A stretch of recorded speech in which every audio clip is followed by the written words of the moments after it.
ആരൊക്കെ വന്നിരിക്കുന്നത്?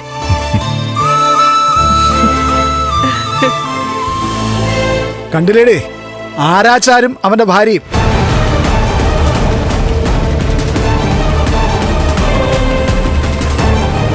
ഈ അടുത്ത് വന്നു പോയതല്ലേ ഉള്ളൂ, പിന്നെന്തിനാ വീണ്ടും കെട്ടിയെടുത്തിരിക്കുന്നേ?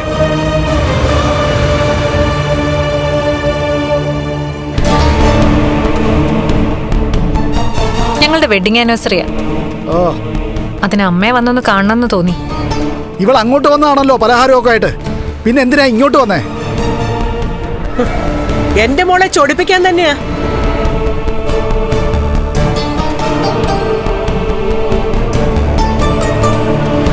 അല്ലെങ്കിൽ തന്നെ കഴിഞ്ഞ തവണ ഇവനും കൂടെ ഇവിടെ വന്നപ്പോ മോള് പ്രത്യേകം പറഞ്ഞതാ, ദയവ് ചെയ്ത് ഇനി ഇങ്ങോട്ട് വരരുതെന്ന്.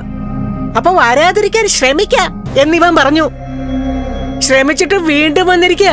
അത് പിന്നെ എന്റെ മോളെ തിളപ്പിക്കാൻ, അല്ലെങ്കിൽ പിന്നെ എന്തിനാ?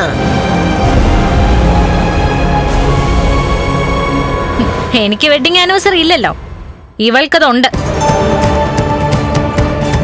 അതിന്റെ സന്തോഷം പിന്നെ പങ്കിടാനായിട്ട് വരാതിരിക്കോ ഉന്നോരോ അമ്മയെ ഒന്നിച്ച്? ഞാൻ വന്നത് അമ്മയ്ക്കും നിങ്ങൾക്ക് എല്ലാവർക്കും ഉള്ള ഡ്രസ്സുമായിട്ടാ. നീ ഇവർക്ക് കൊടുത്തോ?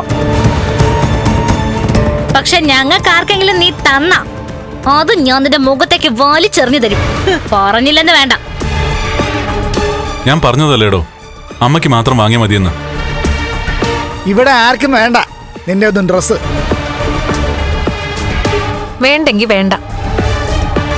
ഇതമ്മേ, അമ്മയ്ക്കുള്ളത്. ഓ, രണ്ടാളും ഇരിക്കെ, അമ്മ എന്തെങ്കിലും കഴിക്കാനെടുക്കാം. അയ്യോ, ഒന്നും വേണ്ടമ്മേ. ഇന്ന് വെഡിങ് ആനിവേഴ്സറി ആയിട്ട് ആനന്ദവും ലേഖയൊക്കെ അവിടെ എല്ലാം ഒരുക്കി വെച്ചിരിക്കുക. അമ്മയെ വന്നൊന്ന് കാണണം, ഇത് അമ്മയ്ക്ക് തരണം. അതിനുവേണ്ടി മാത്രം ഇങ്ങോട്ട് വന്നേ. ഇനി എന്തെങ്കിലും അമ്മയ്ക്ക് കൊടുക്കാനുണ്ടെങ്കിൽ അത് പുറത്ത് വെച്ചായിക്കോണം. അല്ലെങ്കിൽ സ്വന്തം വീട്ടിലോട്ട് വന്നിട്ടുണ്ടായിരുന്നല്ലോ അമ്മ, ആ സമയത്ത് കൊടുത്തുവിടായിരുന്നോ? ഇവിടെ വരണമെന്ന് ഞങ്ങൾക്ക് തോന്നുമ്പോ ഇവിടെ വരും, അമ്മയെ കാണും. അത് വേണ്ടാന്ന് പറയാൻ ആർക്കും അവകാശമില്ല. നീ മനഃപൂർവ്വം വഴക്കുണ്ടാക്കാൻ വന്നാണോ? ഞാൻ വഴക്കുണ്ടാക്കുന്നില്ലല്ലോ. ഞാൻ ഇവിടെ വന്ന് അമ്മയെ കണ്ടെന്ന് വെച്ച് ആർക്ക് എന്ത് നഷ്ടം സംഭവിക്കാൻ പോകുന്നത്? എനിക്ക് നേർക്ക് നേരെ നിന്ന് സംസാരിക്കാൻ വയ്യ.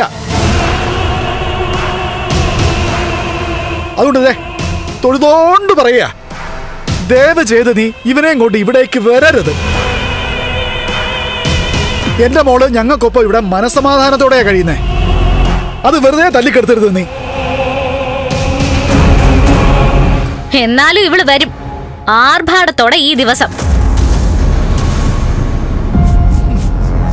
അച്ഛനും മുത്തശ്ശിയും കൂടി എന്റെ കല്യാണം നടത്തി ഒരുത്തിനൊപ്പം വിട്ടത് ആഘോഷത്തോടെ ഞാൻ ജീവിക്കുന്നത് കാണാനല്ലേ?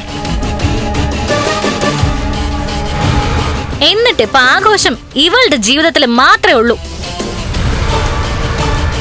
അത് പിന്നെ നമ്മളെയൊക്കെ കാണിക്കാനായിട്ട് ഇവള് വരത്തില്ലേ? ഇന്നും ചേച്ചി തിരിച്ചറിയാത്ത അനിയത്തിയാണ് നീ. അതുകൊണ്ടാ നീ ഇങ്ങനെയൊക്കെ സംസാരിക്കുന്നേ.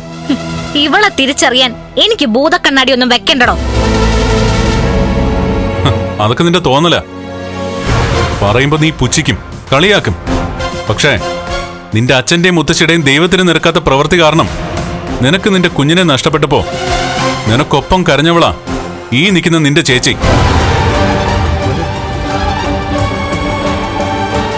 നീ ഹോസ്പിറ്റലാണെന്ന് അറിഞ്ഞപ്പോ ആ കുഞ്ഞിനെ നിനക്ക് നഷ്ടപ്പെടരുതേ എന്ന് ഹൃദയം നൊന്ത് ദൈവത്തിനോട് പറഞ്ഞവളാ.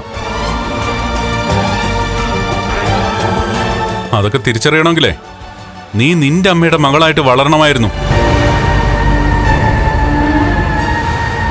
അമ്മയെ സ്നേഹിക്കണമായിരുന്നു.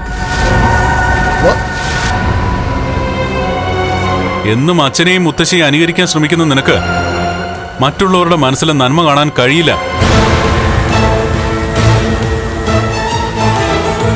നീ വിവാഹം കഴിഞ്ഞിട്ട് വന്നപ്പോ നീ സ്നേഹിച്ച നിന്റെ ഭർത്താവും അമ്മായിയമ്മയും എല്ലാം നിന്റെ അച്ഛന്റെയും മുത്തശ്ശിയുടെ ഗണത്തിൽപ്പെട്ടവരായിപ്പോയി. കൂടുതൽ സംസാരിക്കണ്ട.